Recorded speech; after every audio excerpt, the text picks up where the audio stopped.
Zookeeper, released July 8th, 2011, produced by Adam Sandler and starring Kevin James, and it was directed by Frank Corsi, who's also done like The Wedding Singer, The Water Boy, and other good classic comedies like that.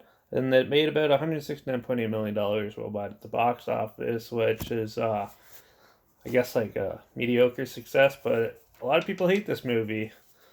Zookeeper follows Griffin Keys, who just at the beginning of the film proposes to his girlfriend. She says no, and yeah, and he's like 5 years goes on. He's still like in love with her and stuff, and he's trying to change for her. So instead of being a zookeeper, she wants him to work at like an selling high end sports cars and stuff like that. So he tries to change for her, and it doesn't go well. And he doesn't know what to do. And then he learns that the zoo animals he's working with can talk, and they try to help him out, actually finding real love and stuff, which is with another zookeeper and stuff.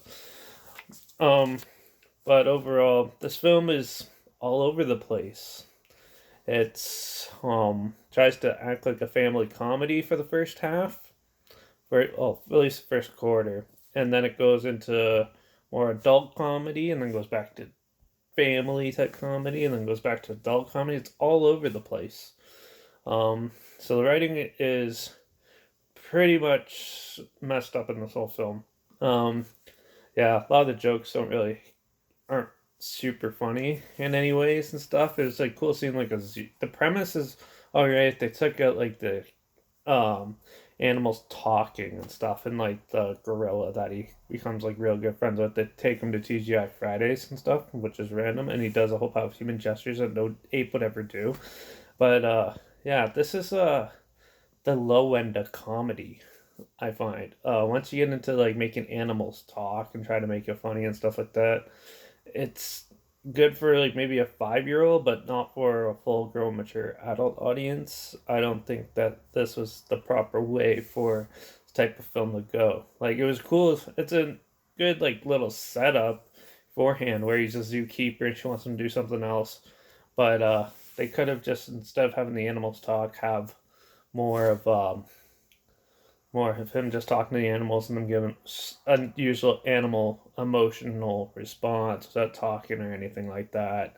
That you see in other films that work highly effective, but this one they decided to make them talk, and I think it ruins the whole film and add a little too many human characteristics to it. So I think this one they tried a little too hard to be funny and comedic, and with the gorilla, the pressed gorilla, and everything, and I think it sort of falls flat. It's not like the worst comedy ever. Like this is made by Happy Madison Production. I'm pretty sure Adam Sandler actually does the voice for like the little monkey and stuff. But overall, this is definitely one of their not so good films. A lot of their stuff that they've been coming out with isn't that great nowadays. But this was made in 2011. This is the start of the decline, I think, from it. Isn't an Adam Sandler movie per se, because he only has like a little role and he's producing it. But overall, it's his company that's making it, so that's how come I made that little statement. But there are like the acting is actually not that bad in it, like the physical acting and stuff like that. Isn't they have a little couple slapstick moments where it's amusing and stuff, but overall the story is just all over the place, and they didn't know like what demographic they're targeting, so they tried to please everyone, and it just jumbled it up into a huge mess. So Zookeeper is just a huge mess. It's too much family friendly humor mixed with some pretty dark adult humor in some parts, and yeah, overall I just thought it just ends up being a bore. Like you would just want to turn it off and watch something else. And I sat through hoping that it would like at least the ending would be interesting, and it was a generic ending. And yeah, overall, Zookeeper was not my cup of tea. It wasn't the type of comedy I'd watch at all again. So yeah, if I was gonna rate this, I'm just gonna give this one a 2, only because there's some decent slapstick comedy and the acting is pretty good despite like the talking animals and stuff.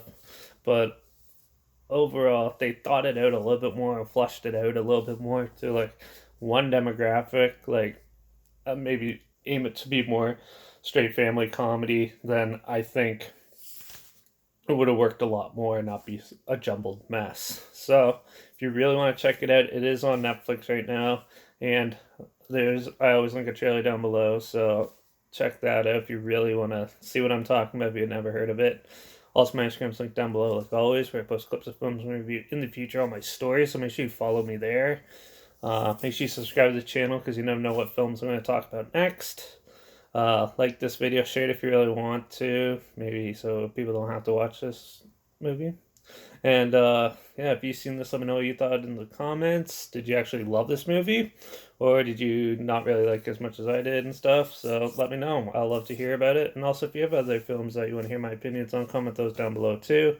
I'll try my hardest to get to them and let you know what I think of them. So, yeah, Zookeeper, that was a disappointment. Hopefully the next one's a little more interesting. It's one I haven't watched in a while since I was a kid, and I know I hated the movie and the kid, and the one I'm thinking about watching next. And it's a fantasy with a blue dragon, so hopefully it's interesting. I'll see you in the next review, which will probably be tomorrow, so I'll see you then.